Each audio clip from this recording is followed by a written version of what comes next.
Manantenany Jehovah ry Israely, fa eo amin'i Jehovah no misy famindrapo sy fanavotana be, ary izy no hanavotra ny Israely ho afaka amin'ny elony rehetra.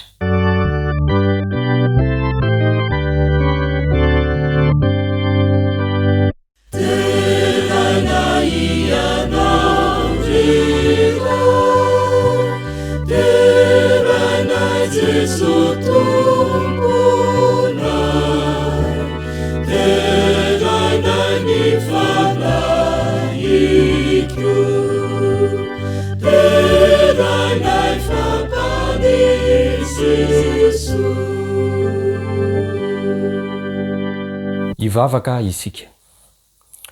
Manatona ny seza fiandrarany fahasoavanao zay ry Jesosy Kristy tomponay, mangataka anao amin'ny fomba manokana, mba handrotsaka ny fanahinao masina, ho aminay tsirairay avy izay miatrika izao fotoana izao.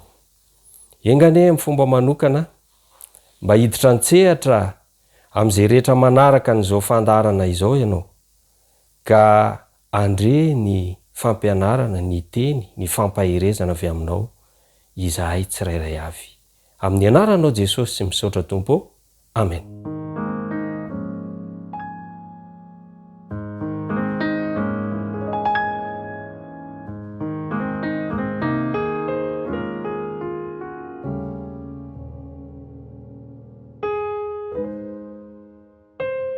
Indre tsara sady mahafinaritra raha ny mpiralahy no miara-monina.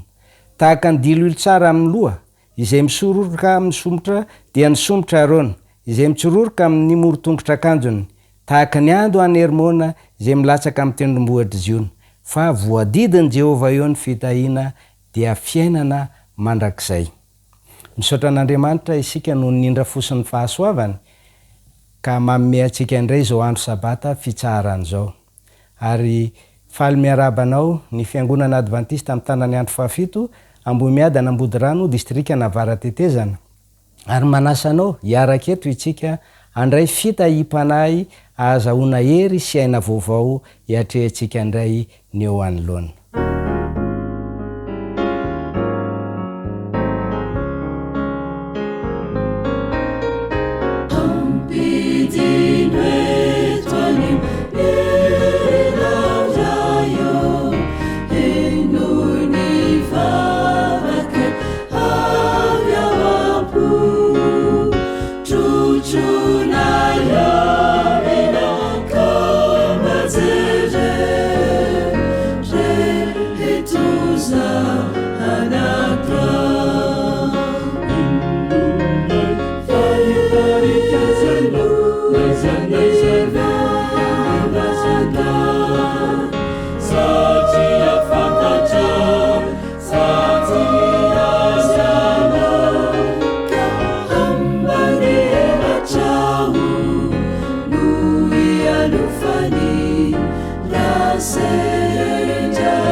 Hosanna.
Izaho dia manasanao hamaky ny baiboly ka hanokatra izay voasoratra ao amin'ny Hebreo 7:5-20. Hebreo 7:5-20. Vakiana amin'ny anaran'i Jesosy. Koa amin'izany dia mahavonjy tokoa izay manatona an'Andriamanitra amin'ny alalany izy, satria velona mandrakizay hanao fifonana mo azy. Iaraka hivavaka isika Tompo. Andriamanitra telo izay sotra betsaka anao izay noho ny famondrapo be, ka tonga amin'ity andro ity indray noho ny fahasoavanao.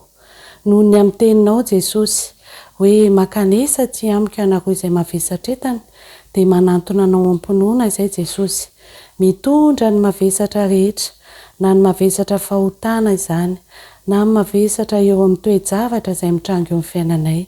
Mba samy hitsangano izay Jesosy, anao fanimpom-pivavahana, ka mba samy ho voavela heliko aminao, tafianao ny fahamarinanao sy ny fahamendrehanao. Ary ankehitriny, raha andre ny teninao, dia mba hiasa mahery aminay ane ny fanahinao masina, ka izy ane hanokatra ny foamam-panahinay, mba handrenesanay tsara ny teninao, ary ianao mihitsy no hamadika an'izany ho fivelomana eo amin'ny fiainanay. Raha misy koa Jesosy amin'izao fotoana izao, izay mandalo eo amin'ny tsy fahasalamana manokana, dia izany teninao izany ane, ho tafianao ny herin'ny fanahinao masina, ka hitondra fanasitranana ho an'izay rehetra mandre.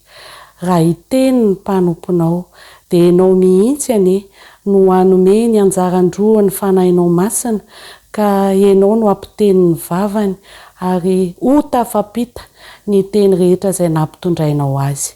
Amin'ny anaran'i Jesosy no angatana ny vavaka. Amen.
Tonga eo amin'ny fanimpivavahana ho an'ny fanatitra sy ny ampafolony isika, manasanao hanomana izany eo an-tananao ary arahana vavaka mangina izany. Amen. Miantso ny olony amerina ny ampafolony aran'olotra ny fanatitra Andriamanitra. Jesosy dia manome modeliny amin'izay fanatitra atolotra izay ao amin'ny Hebreo 5:5-20, izay nanatitra ny tenany tsy manatsiny ho an'Andriamanitra. Fanatitra tsy manatsiny ho an'Andriamanitra. Ataoko ahoana? Ataonao ahoana ary ataontsika ahoana nefa no hanatitra fanatitra tsy manatsiny ho an'Andriamanitra isika, izay araka ny lazain'ny tenin'Andriamanitra ihany ao amin'ny Isaia 4:20 manao hoe: fa samy efa tahaka ny olo maloto izahay, ary tahaka ny lamba miosin-drano fahamarinanay rehetra. Andeha ho jerentsika ny ao amin'ny Filipiana 4:5, Filipiana 4:5, ary mba ho hita ao aminy aho, tsy manana ny fahamarinako izay avy amin'ny lalàna, fa izay avy amin'ny finoana ny Kristy dia ny fahamarinan'Andriamanitra amin'ny finoana. Raha hanolotra ny fanatitra ary amerina ny ampafolony isika, dia andeha hiantehatra amin'ilay manana ny fahamarinana izay nanolotra ny fanatitra tsy manatsiny, dia Jesosy izany. Iary vavaka ary isika. Jesosy malalo, isaoranay ianao satria mbola nifidy anay ianao, mpiara-miasa aminao amerina indray ny ampafolony ary anolotra ny fanatitra ho fampandrosoana ny asanao. Izao izay Jesosy dia raha nolotra izany fanatitra izany dia mahatsapa fa tena tsy mendrika olo maloto ary na ny fahamarinanay aza dia toy ny lamba miosindra kanefa miantehitra amin'ny fahamarinanao kosa izahay horakofany izany fahamarinanao izany ary mba ho fanatitra ho mamin'i Jehovah ny fanatitra izay ho atolotra rehetra. Ny anaranao Jesosy ny angatana ny vavaka. Amen.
Faly miarabanareo ankizy tonga amin'izao fotoanan'ny ankizy izao isika ankehitriny. Ao amin'ny Matio 2:20 andiny faraka amin'ny 30 ka hatramin'ny 5:30 no andraisantsika ny tantara androany. Efa akaiky ankizy tamin'izay ny samborana an' Jesosy dia teny an-dalana raha nakany amin'ny tendrombohitra Oliva Jesosy sy ny mpianany dia niresadresaka ry zareo. O Jesosy, anio alina dia andahoana avokoa nareo rehetra. Dia namalaka ankizy Petera nanao hoe na dia andahoanao avokoa aza ny olona rehetra, zao kosa tsy mba andahoanao. Dia namaly amin'ny Petera Jesosy, anio alina alohany manenao koa dia andaa iny telo ianao.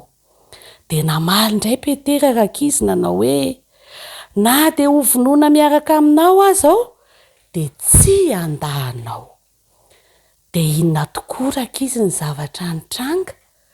Rehefa nosamborina Jesosy dia nandao azy avokoa ny mpianatra rehetra ary Petera nandahany Jesosy. Marina avokoa rakizy ny tenin'i Jesosy. Miteny ny marina Jesosy sady tsy mandainga no mahatateraka ny teny nolazainy. Ndray andro raha ny teny ny dadan'i Jesosy hoe Jesosy raha manota ny olona dia makany ianao dia ampijalijaliana dia hofatsiana amin'ny hazo fijaliana mba hanavotana azy ireo. Dia ahoana hozy Jesosy rakizy? Eny dada, ataoko daholo izany. Dia tena nataon'i Jesosy daholo rakizy izany. Tsy nandainga izy sady nahatateraka izay teny nataony. Marina avokoa rakizy ny tenin'i Jesosy. Mitena ny marina Jesosy ary tsy mandainga fa mahatateraka foana ny teny nolazainy. Fa nanahoana kosa ny an'i Petera rakizy? Tsy marina ny tenin'i Petera, tsy nahatateraka ny teniny izy ary nandainga izy. Isika koa rakizy mitovy amin'ny Petera, mety efa nandalo fanandramana toy izany, nampanantena ny dada na ineny na izoko hoe ataoko io raharaha io kanefa avy eo tsy natao akory. Na koa hoe zany eny tsy milalao rano be zany nefa avy eo isika milalao rano be. Nandainga tamin'iny. Raha efa nisy zany rakizy dia hifona amin'i Jesosy hoe mifona ao Jesosy fa nandainga tamin'iny. Na koa hoe mifona Jesosy fa nilaza fa hanao ilay raharaha nefa tsy nataoko ilay izy. Dia mba samy voavela eloka ary ho tafian'i Jesosy ny fahamarinany, tsy mandainga, miteny ny marina, mahatateraka ny teny nolazainy ary hivavaka hoe Jesosy ampio ahatateraka izay lazainy neny na idada na izoky ataoko ary mba tsy handainga. Amen. Hivavaka itsika rakizy. Jesosy ianao ane handray ny fifonana rehetra ka mba hitsangana ao an-danitra ao, anao fanompoam-pivavahana ka samy ho tafianao ny fahamarinanao ny ankizy kely rehetra ary mba ho ampianao ahatateraka izay rehetra nolazaina tamin'ny dada na neny ary tsy handainga. Amin'ny anaran'i Jesosy. Amen. Izay indray ary ny fotoanantsika rakizy amin'ny manaraka indray.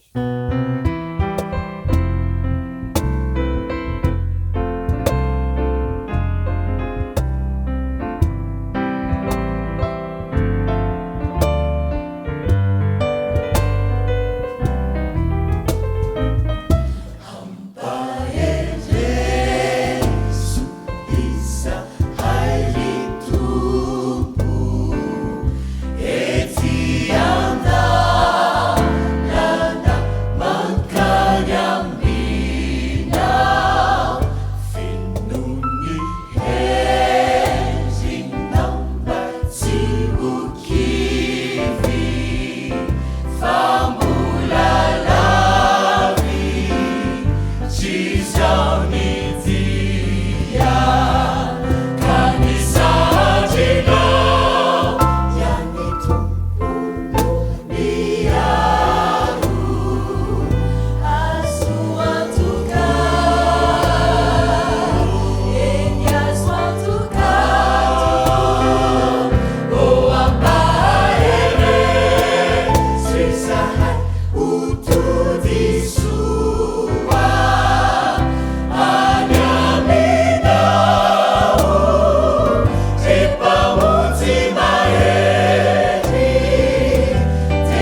faly manantitra ny araba atsika tsirairay avy tratra izao sabata masina izao.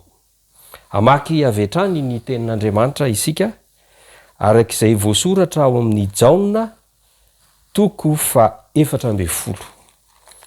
Jaona 4:40 ka ny andininy 1, 2 ary 3. Vakitsika amin'ny anaran'i Jesosy manao hoe aza malahelo ny fonareo hoy Jesosy. Minoa an'Andriamanitra, minoa koa. Ao an-tranony raiko misy fitoerana maro. Raha tsy izany dia efa nilaza taminareo fa handeha amboatra fitoerana ho anareo aho. Ary raha handeha amboatra fitoerana ho anareo aho dia ho avy indray ka handray anareo any amiko ka izay toerako ny toeranareo koa. Izy ity zany dia fampanantenana nataon'i Jesosy. Tsy hoe handeha dia tsy hiverina intsony fa handeha amboatra fitoerana ho anareo. Raiso ho an'ny tenanao manokana. Jesosy ankehitriny dia manahoana? Mamboatra fitoerana ho ahy Jesosy. Engane mba ho raisinao hoe tena zava-dehibe izay nalehan'i Jesosy any an-danitra izay. Amboatra fitoerana ho anao. Fa ny fanontaniana dia hoe Jesosy moa fantatsika fa mpandrafitra fon'izy tetỳ an-tany. Mandrafitra trano tokoa ve izy hipetrahako sy hipetrahanao rehefa tonga any? Inona tsara ity ataon'i Jesosy izay voalaza fa manahoana? Mamboatra fitoerana ity. Dia amaky teny isika ao amin'ny Hebreo 7 ka ny andininy 4:20. Hebreo 7 ka ny andininy 4:20. Fa Kristy tsy mba niditra tao amin'izay fitoerana masina natao tanana. Dia ery ambany ahoana izy? Fa ho any an-danitra tokoa mba hiseho eo anatrehan'Andriamanitra roviana ankehitriny ho atsika. Hay ity mamboatra fitoerana ity zany raha lasy anabavy. Tsy hoe mandrafitra trano arabaky teny na mamboatra toerana azo-tsika mitsotsotra fa manahoana? Miseho eo anatrehan'Andriamanitra ankehitriny ho atsika. Izany no ataon'i Jesosy any an-danitra any. Miseho eo anatrehan'Andriamanitra ho atsika. Hebreo ihany 9 ka ny andininy 1 sy 2. Ahoana tsara hoe no ataony any? Ary amin'izany zavatra lazaina izany dia izao ny fotony. Manana mpisorona be toy izany isika. Dia ilay efa mipetraka eo ankavanan'ny seza fiandrianany ny avo indrindra any an-danitra. Dia inona no ataony mipetraka ao? Manao fanompoam-pivavahana ao amin'ny fitoerana masina sy ny tena taberina kely izay naorin'ny Tompo fa tsy olona. Ilay namboatra fitoerana ity koa zany dia manahoana? Manao fanompoam-pivavahana mba ho famelana ny eloko sy ny eloko ao. Izany no ataon'i Jesosy raha nandeha amboatra fitoerana izy. Tsy mipetrapetra foana zany fa misy asa lehibe sy mahery vaika mietraika amin'ny fiainanao manokana ataon'Andriamanitra amin'ny alalan'i Jesosy Kristy ao an-danitra ao. Voalaza fa hoe nanomboka tamin'ny taona 450 dia manao asa fanelanelanana ho fanadiovana ny ota rehetra voasoratra amin'ny bokin'Andriamanitra. ho atsika mpino i Jesosy io. Mba saintsainao ve ny mazava dehibe ny asa zay nalehan'i Jesosy any an-danitra. Ary voalaza fa tsy ho avy Jesosy raha tsy vita izay asa nataony izay. Inona raha ny tokony ataontsika? Raha mahafantatra ny vaindohan-draharaha ny nandehanan'i Jesosy any an-danitra isika amin'izao fotoana izao. Hebreo ihany, 4 ka ny 9:40. Hebreo 4 ka ny 9:40. Koa aoka isika aninona? Hanatona ny seza fiandrianany fahasoavana amin'ny fahasahiana. Voalaza teo fa mipetraka eo ankavanany indray manao fanimpom-pivavahana Jesosy. Dia ahoana koa ka izany? Aoka isika hanatona izany seza fiandrianany fahasoavana izany. Ahoana koa? Mba azotsika famindrapo sy ahitantsika fahasoavana ho famonjena amin'izay andro mahory. Ay moa ka azontsika atao zany noho ny fahasoavan'Andriamanitra. Ary tokony omeny Jesosy hoe andeha amboatra fitoerana ho anareo io, azontsika atao dia eny ety an-tany ny manatona ny seza fiandrianany fahasoavana amin'ny fahasahiana, azontsika famindrapo, ahitantsika fahasoavana ho famonjena amin'izay andro mahory. Tsy filazantsara ve zany ho anao? Be dehibe ny andro mahory amin'izao andro sarotra izao. Be dehibe ny zavatsarotra atrehintsika amin'izao farany fotoana izay ahavelomana eto amin'ity tany ity izao. Manana tombontsoa azo araraotona zany isika. De ny manatona ny seza fiandrianany fahasoavana, azontsika famindrapo, fahasoavana ho famonjena. Ary eo aminao tery ambany ara de lazainy hoe amin'ny andro tandrifony zany. Amin'ny fotoana tena ilanao famonjena, ilanao fahasoavana, ilanao famindrapo. Mety mahatsapa diso ianao no ny toe-javatra maro samihafa mitranga eo amin'ny fiangonana. Mila famindrapo sy fahasoavana izany.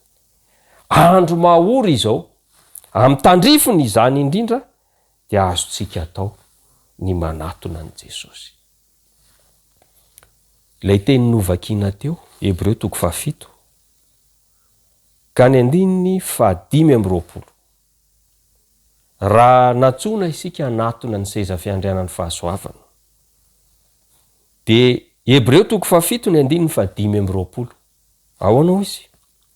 Koa amin'izany dia mahavonjy tokoa izay manatona an'Andriamanitra amin'ny alalany izy, Jesosy zany. Satria manao velona mandrakizay hanao fifonana ho azy. Tena mahavonjy tokoa io Jesosy io. Tsy mahavonjivonjy, fa tena mahavonjy tokoa. Aminao tery ambany ara de lazainy mihitsy hoe mahavonjy hatramin'ny farany Jesosy. Araroty ary. Ny tombontsoa sy ny androm-pahasoavana zay omen'Andriamanitra antsika amin'ny alalan'i Jesosy Kristy eo ankavanany ankehitriny. Mba hanatona an' Jesosy isika satria mahavonjy tokoa izay manatona an'Andriamanitra amin'ny alalany izy, satria velona mandrakizay hanao fifonana ho azy. Inona ny vokatr'izay? Hebreo 7 ka ny 9:20. De tahaka izany koa Kristy, rehefa natolotra indray mandeha hitondra ny otany maro, dia iseho fanondroany Jesosy. Io le hoe ho avy indray ka handray anareo any amiko. Iseho fanondroany tsy amin'ny ota intsony ho an'izay miandry azy ho famonjena. Engane ho isan'izay andray an'izany famonjena amin'ny fiavian'i Jesosy fanondroany zany ianao. Ho tanteraka aminao amin'ny fomba manokana ane. Izany asa fanamboarana toerana ho anao ataon'i Jesosy izany. Ankehitriny miseho eo anatrehany indray ary mifona ho antsika. Mba tsy izay ihany fa ianao ihany koa dia handray amin'ny fahafenony izany famonjena lehibe izany. Amarana antsika azy dia misy teny fikasana ao amin'ny Salamo 130 ka ny 7:7. Salamo 130 ny 7:7. Ny anaran'i Jesosy manao hoe: manantenahany Jehova ry Israely, fa eo am' Jehova no misy famindrapo sy fanavotana be. Ary izy, Jesosy zany, Jehova Andriamanitra, no anavitra ny Israely anahoana? Ho afaka amin'ny elony rehetra. Amen zany. Tsy misy tombotsoa ambony ananatsika mihoatra n'izany hoe afaka amin'ny eloka rehetra. Zay fahotana nataonao rehetra tetỳ an-tany dia manahoana?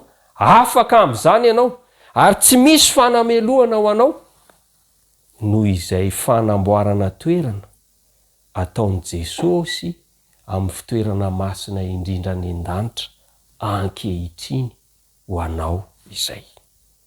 Ho tanteraka aminao amin'ny fomba manokana anie zany. Fanavotana be. Tsy kelikely tena fanavotana be. Ho afaka amin'ny eloka rehetra. Famonjena omen'Andriamanitra ho anisam-batan'olona. Ary ianao tsy tongatonga ho azy matoa nare ity toriteny ity, fa sitrak'Andriamanitra ho voarainao izany fahamarinana izany.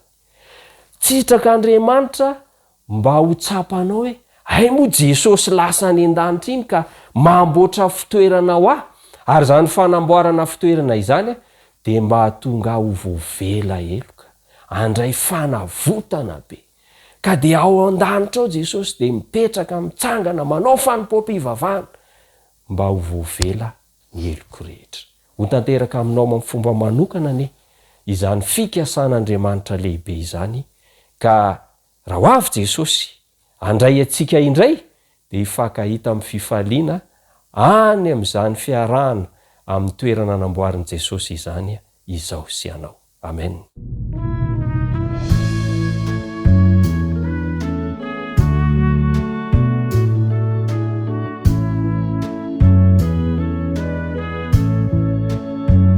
Hitady anao Jehova Tompo,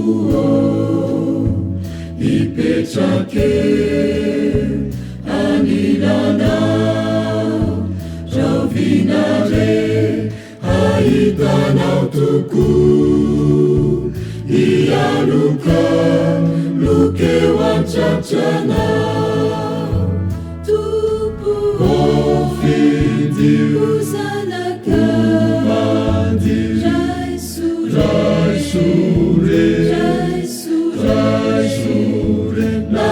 si mendrika deu anao nifu laisuma uanao turituku itadiana Jehova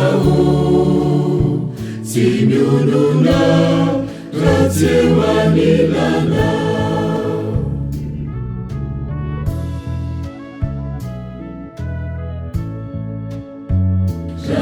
Vicha manao ny zanaka tantanoray mba tsy any sasamadio ny fokanjaka ry tompo ao avika manampy tompo fidio zanaka madio raisore na tsy mendrika leo anao ny fo raisomao hoanao dory toko hitanjanao Jehova tsy miononao raha tsy ho anilanao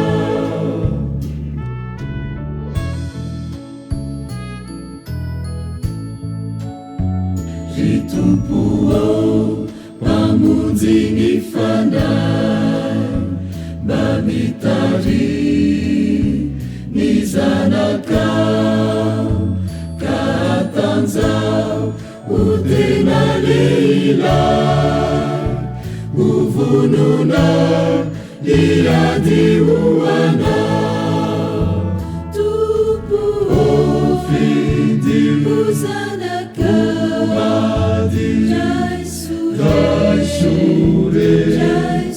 raisore na tsy mendrika de ho anao ny fo raisomao ho anao dory toko hitanjanao Jehova tsy miononao raha tsy ho anilanao